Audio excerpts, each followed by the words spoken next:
Hey, what's up guys? Welcome back. Helen here with Droid Life. So we're taking a look today at, well, what else? The Google Pixel, Pixel XL. Now the full review is certainly still on the way, but that's just gonna take some time because we don't screw around with Google's devices.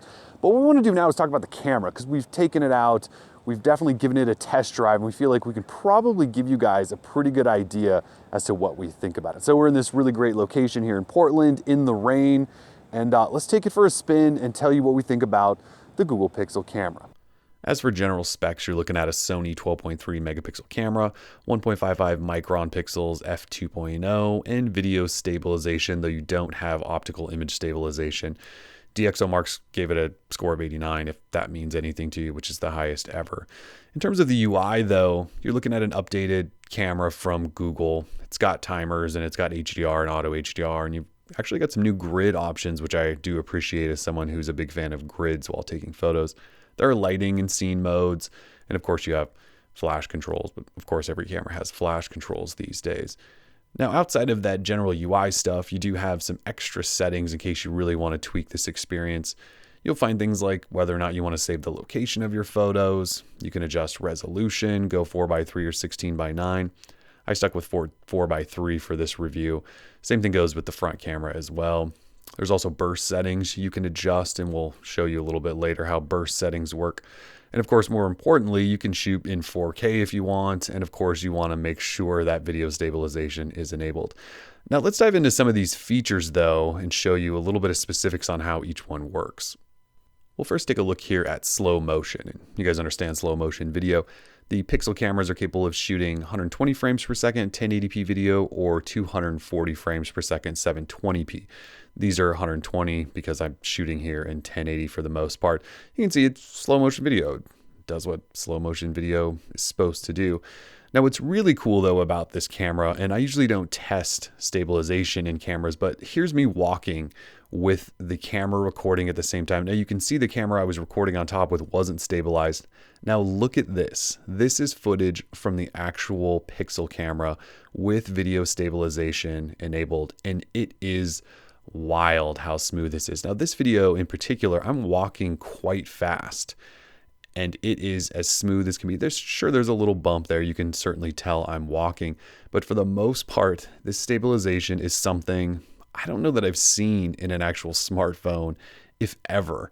And you can see even walking sideways, it stays smooth. You could probably shoot some pretty cool videos with the stabilization enabled. And I highly recommend if you do pick one of these up, that you sort of play around with this, just shoot some cool videos. Like you can see here, I just kind of keep moving. I'm still walking at the same pace, moving around in a circle around an object, and it's, for the most part, pretty buttery smooth the entire time.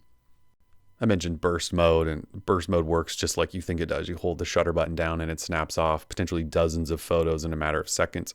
Now Google's also using that burst mode to create animations instantly, and it'll even pull out the best photos you just took from that smart burst, which is what they're actually calling it. Now you can also check these one by one, delete them one by one, and you can even delete them as a batch in case you took a whole bunch of photos and you've decided that you just don't want any of them. Another trick here, this seems to be Moto inspired, but it's essentially with the camera open, a little wrist flip, and that gets you into selfie mode, hello there, and a wrist flip back gets you back to the rear camera. Just a handy little trick.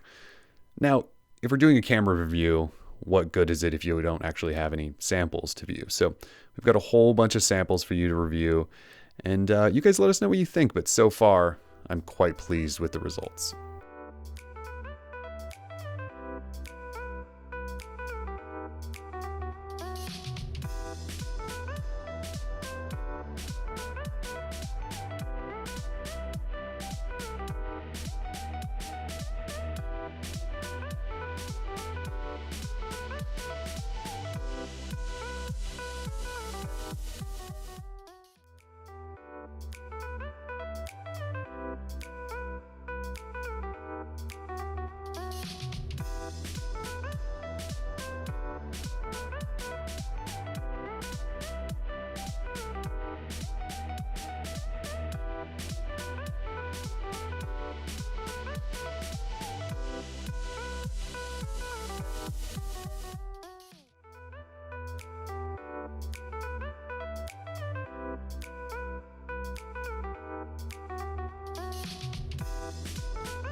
So what's the verdict here?